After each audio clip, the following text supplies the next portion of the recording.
అక్కడక్కడ పిచ్చి కుక్కలు ఉంటాయని విన్నాం, కానీ మల్కాజ్గిరిలో ప్రత్యక్షంగా చూస్తున్నాం. కార్యకర్తలపై దాడులకు పాల్పడడమే కాకుండా తిరిగి గుండగాళ్లలా సవాలు విసురుతున్న పిచ్చి కుక్కలను చూస్తున్నాము. మల్కాజ్గిరిలో చిల్లర రాజకీయాలు చూస్తూ మల్కాజ్గిరి చౌరస్తాలో గుండగాళ్లలా వచ్చి సవాలు విసురుతున్న కాంగ్రెస్ నాయకులను ప్రోత్సహిస్తూ బానిసల్లా పనిచేస్తున్నారు పోలీసు అధికారులు. గతంలో ఇక్కడ ఎమ్మెల్యేగా పనిచేసిన ఓ వ్యక్తి సిద్దిపేటలోని హరీష్ రావు కార్యాలయంపై దాడి చేసి ఫర్నిచర్ ధ్వంసం చేస్తే పట్టించుకున్న పాపాన పోలేదు. పోలీసులు రీట్వీట్ చేసిన వారిపై కేసులు నమోదు చేస్తున్నారు. పోలీసు బాధితుల పక్షాన ఉండాల్సిన పోలీసులు బాధించే వారికి మద్దతునిస్తూ పనిచేస్తున్నారు. ఇన్ని దారుణాలు జరుగుతున్నాయి రాష్ట్రంలో, కానీ ఎక్కడ కూడా కాంగ్రెస్ కు వ్యతిరేకంగా ఎఫ్ఐఆర్ నమోదు చేస్తలేరు. హిందూ ముస్లిం పంచాయతీలైతేని నక్సలైట్లు చెలరేగిపోతారని రకరకాలుగా ఆ రోజు తెలంగాణ రాష్ట్రం ఏర్పడక ముందు మరి చాలా మంది చాలా రకాలుగా రాష్ట్రం ఏర్పడద్దని చెప్పి ప్రయత్నాలు చేసిన విషయం కూడా మీకు తెలుసు. శాంతి భద్రతల సమస్య హైదరాబాద్ లాంటి మహానగరంలో తలెత్తుతుందని చెప్పి కూడా చాలా వక్రభాష అని చెప్పిన విషయం కూడా మీకు తెలుసు.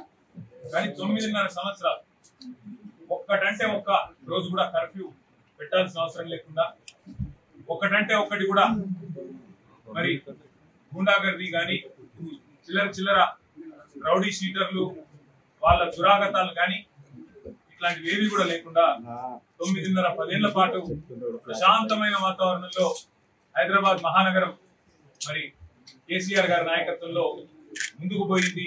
ఈ శాంతి భద్రతల పరిరక్షణను హర్షించిన ప్రజలు, హైదరాబాద్ ప్రజలు ఏవైతే ఇక్కడ మంచి సౌలతులు శాంతి భద్రతలు వారికి కేసీఆర్ నాయకత్వంలో అందినాయో అవన్నీ చూసిన తర్వాతనే అటు 2018లో కానీ 2023లో కానీ 2 శాసనసభ ఎన్నికల్లో ఏకపక్షమైన మరి విజయాన్ని కేసీఆర్ గారికి వారి శిష్యులు మా అందరికీ కూడా అందజేయడం జరిగింది. అట్లాగే చరిత్రలో ఎన్నడూ లేని విధంగా 2015 GHMCలో ఆనాడు కార్పొరేషన్ ఎన్నికల్లో 99 సీట్లు సాధించి ఒక కొత్త రికార్డు నమోదు చేసినాం.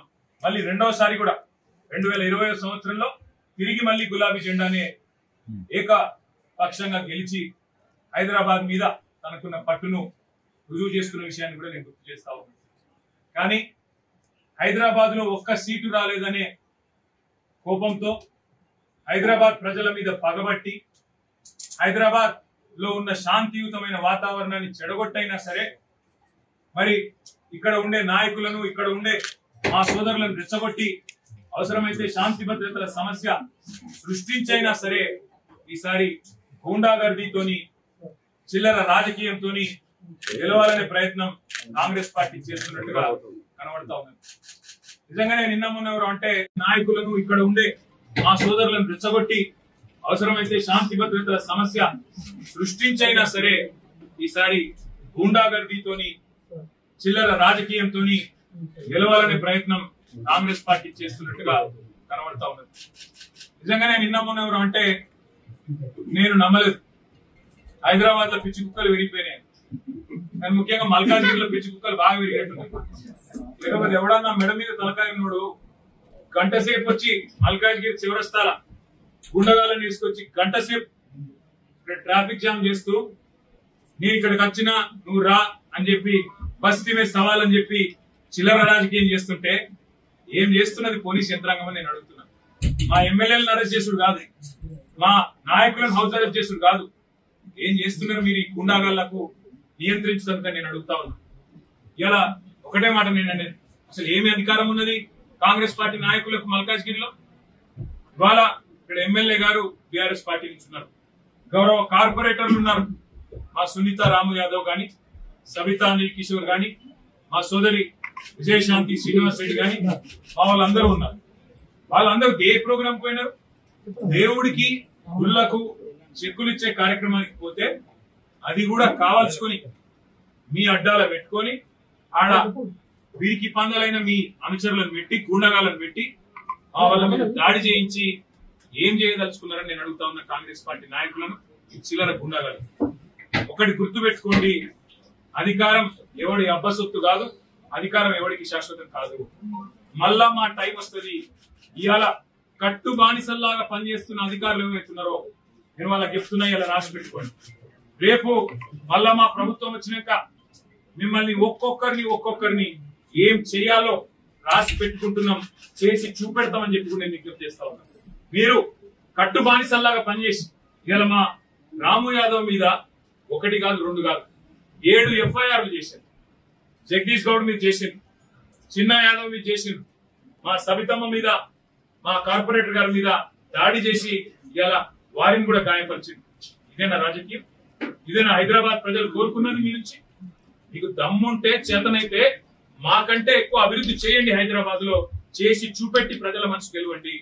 అంతేగాని గుండగాల లెక్క మల్కాజ్గిరి చివరస్థాలో కూర్చుంటాం, వచ్చినాం ఇక రాను కూడా బస్తీ మీద సవాలని చిల్లర రాజకీయం చేస్తే హైదరాబాద్ ప్రజలు ఎన్నటికీ కూడా హర్షించరు. అందులో ముఖ్యంగా మల్కాజ్గిరి చాలా మంది విద్యాధికులు, విద్యావంతులు దేశంలోని వివిధ ప్రాంతాల నుంచి ఇక్కడికి వచ్చి ఉద్యోగాల కోసం, మిలిటరీలో పనిచేయడం కోసం, ఇంకా వేరే మరి పరిశ్రమల్లో పనిచేయడం కోసం ఇక్కడ వచ్చి స్థిరపడ్డ వాళ్ళు లక్షల సంఖ్యలో ఉన్న ఈ ప్రాంతంలో చిల్లర రాజకీయం, గుండాగర్దీని ఎవరు కూడా సహించారు.